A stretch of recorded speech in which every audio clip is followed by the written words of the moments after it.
Hi guys, it's Faye and welcome back to the channel.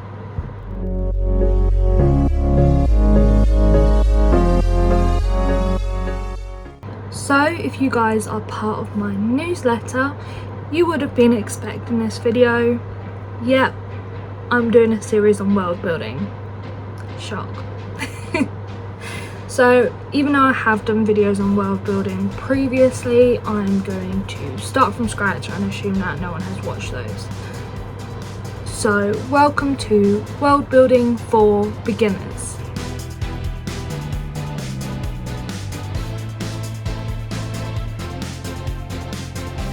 What is world building? Well, world building is the part of the writing process where you set up where your story is going to take place. But this doesn't just include the places, the landscape, the environment. This will also include setting up the themes and the tones for your story.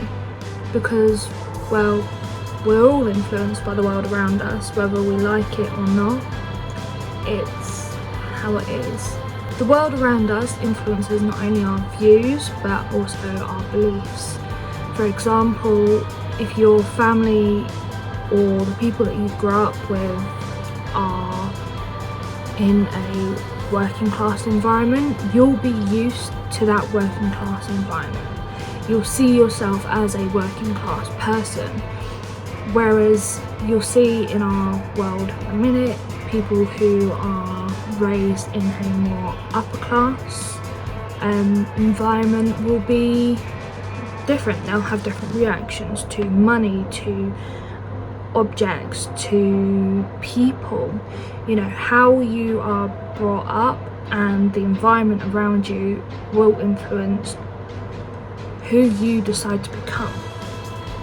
Yes, that isn't completely 100% set in stone. If you are raised upper class, you're going to be upper class. If you're raised working class, you're going to be working class.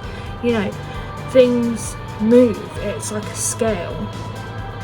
But it does strongly influence who you become. Obviously, I mentioned the class system, but there are other influences like historical backgrounds. There's religion, there's climate, and so much more in the world that will influence you as a person and therefore will influence your characters on their journey. So, what kind of examples can I give? Well, loads, basically. Here are some of my favourites.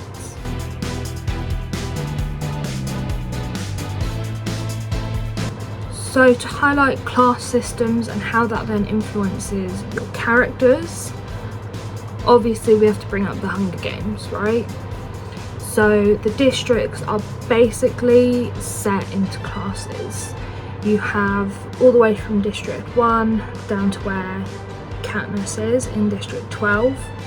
You'll see the poverty line switching from District 1, who's closest to the capital, and will slowly get poorer as you go down the districts. So we can see in District 12 it's more the grayscale kind of thing. They don't have the luxuries that they do in District 1. Kind of set out in the world building with the colour scheme, as well as obviously the environment that they're in. It's more handmade, I guess, rather than the luxuries that they have in District 1.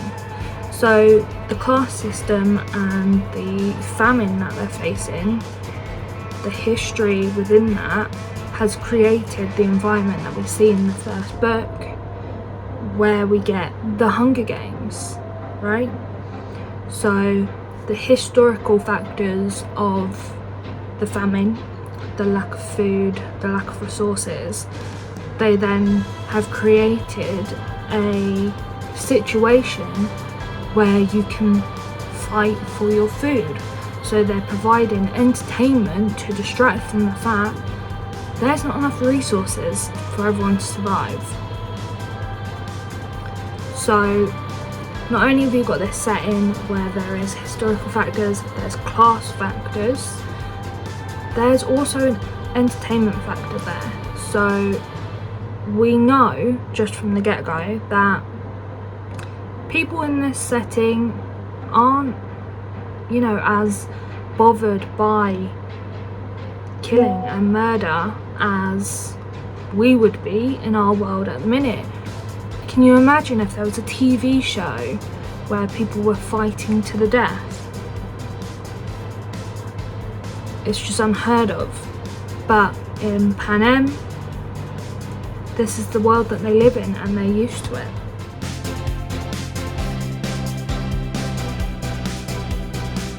Another really good example of the class systems influencing the world and the story, Red Rising. I really like this book. I'll be honest, I'm only halfway through the second book, so I'm behind. But the premise is that we've left Earth, we've colonised Mars, and therefore have implemented a class system where you have your manual labourers being classed as Reds, and the wealthier kind of, I guess, politicians, rulers, leaders, whatever, are the Golds. So each colour has their own role to play in this new society.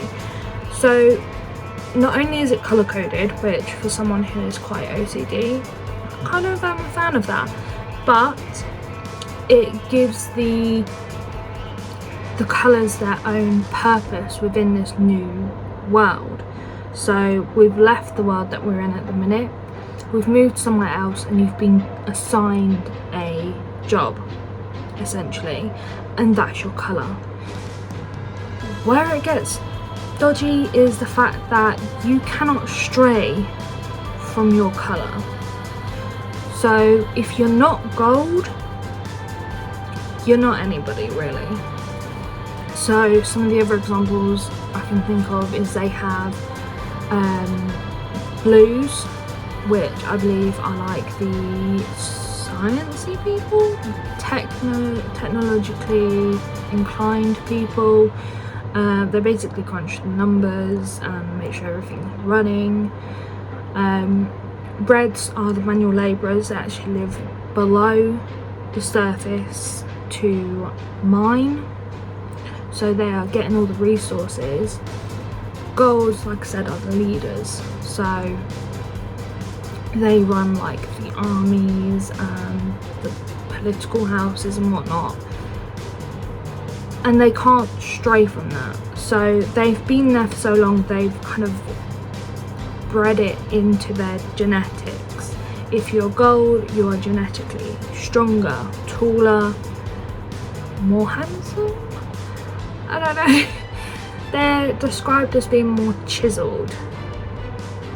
Do it that way as you will.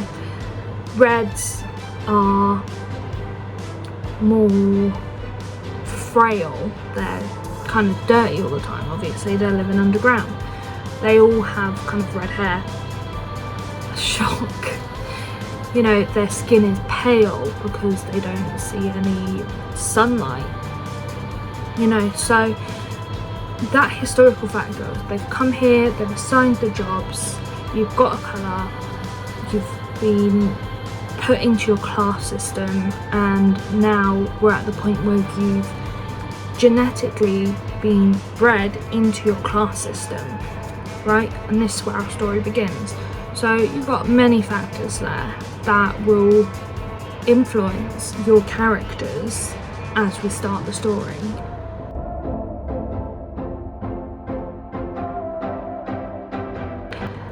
So I'm going to move away from books at the minute because I need to talk about one of my absolute favourites, Star Wars. The world building is amazing, especially if you analyse it. So let's analyse it for a minute. Not only did George Lucas create a galaxy far, far away, so this is a whole galaxy that is completely new, different to our own. We then have different races because you've got different aliens, essentially. You've got different kind of people who are in this other galaxy. It's parallel to our own, but very different. So you have humans, you know, you'll see that with Obi-Wan Kenobi, Anakin, Luke, Leia, you know, they look like us. But then you've got like the Ewoks, the Wookiees, can't think of any other ones right now. But these are like, there's so many different aliens that have their own worlds. So for example, you'll have the Mon Calamari, which are like the squid looking people, the fish people. They live on a planet which is primarily water. So take Earth, it's like 70% water, make it about 99% water. So they live in the water, their colonies are in the water. So of course, if they were human and they had our lungs, they'd drown. But the Mon Calamari are fish people, essentially, which suits their planet, their habitat. Their evolution reflects their world. And you'll see that across a lot of the places. However, I'm actually not focusing on the different aliens, creatures, whatnot. I want to talk about the politics and the religion in Star Wars, because it's kind of insane, right? So you might think, religion, what? Yeah, the Jedi Order is a religion. You know, they have their temples in which they will meditate, essentially, to become closer to the Force. They don't have a deity, a god, whatnot. They have a thing, the Force. Again, it's not something that you can see, it's not something that you can physically touch, it's something that they believe in. And yeah, that then does manifest into them having the ability to wield the Force, which is a more visible way of presenting the religion. But we'll just ignore that for a minute. So within that, you then have, like we'd see in most religions in our real world, you'll have the good and the bad. Yeah, the Sith Order, also part of the Jedi religion, except for they've taken the worst parts of it and decided to make that their main prophecy, I guess. So it's kind of influenced by a lot of things. It's quite spiritual religion. It's also kind of to do, they talk a lot about balance, right? If you're not a nerd like me and you haven't watched all of the series, all the films, everything,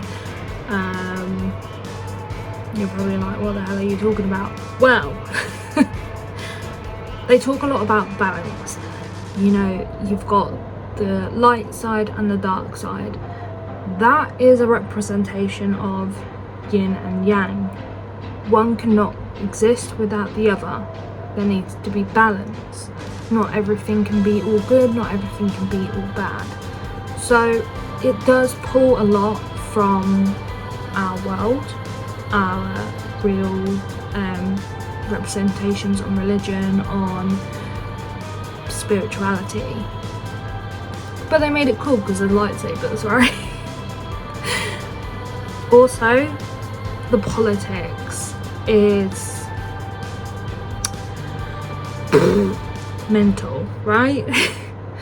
So again, there's representation from our own world. because they do have democracy. I mean, Obi-Wan Kenobi says it, right?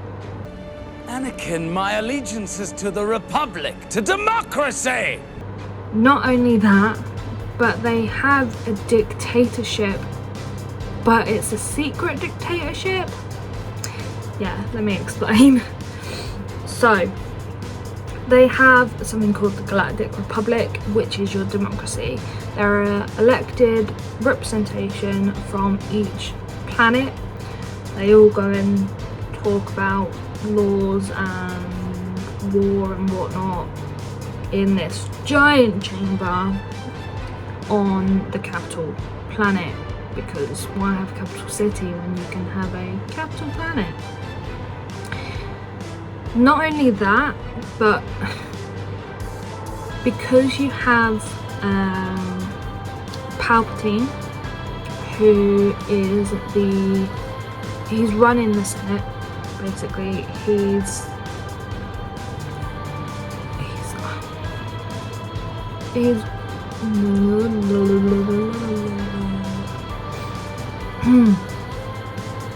so Palpatine is running the Senate, he's the Chancellor, but he's also, spoiler alert, even though the films originally came out in like the 70s, so you should probably know by now, he's also Darth Sidious, who is the leader of the Separatists, the Sith. He's the bad guy, to put it in layman's terms. So he's playing both sides of the field here. What does that mean? He has complete control. What is that? That's a dictatorship. Except for it's a secret dictatorship because for some reason nobody knew he was evil. Yeah.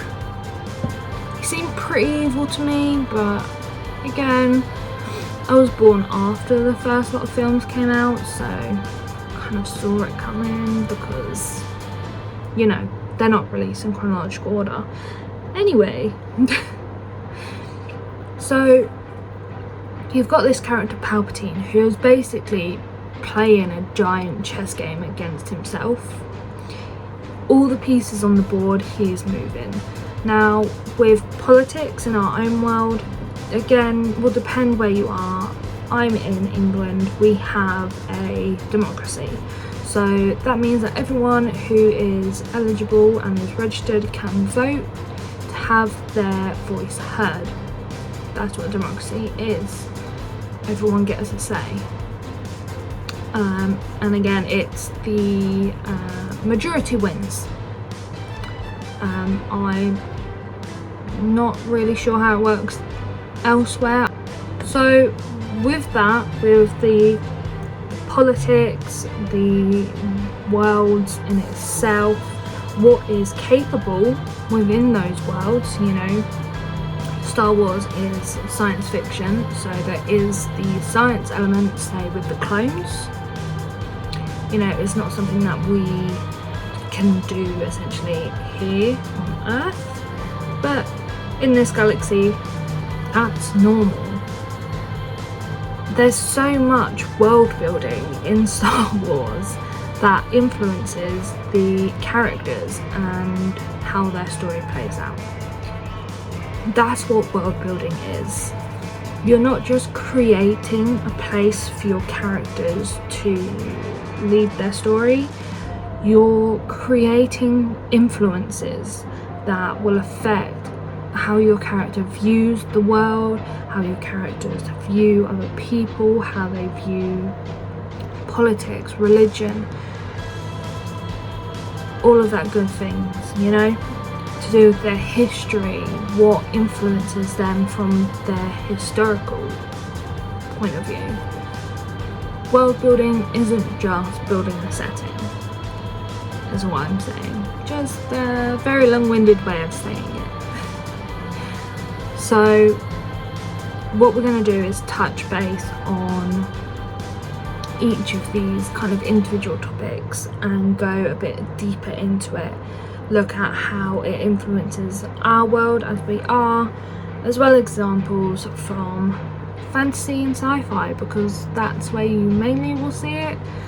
However, it's not just limited to those genres, so if you're not writing fantasy or sci-fi, then you can still hang out.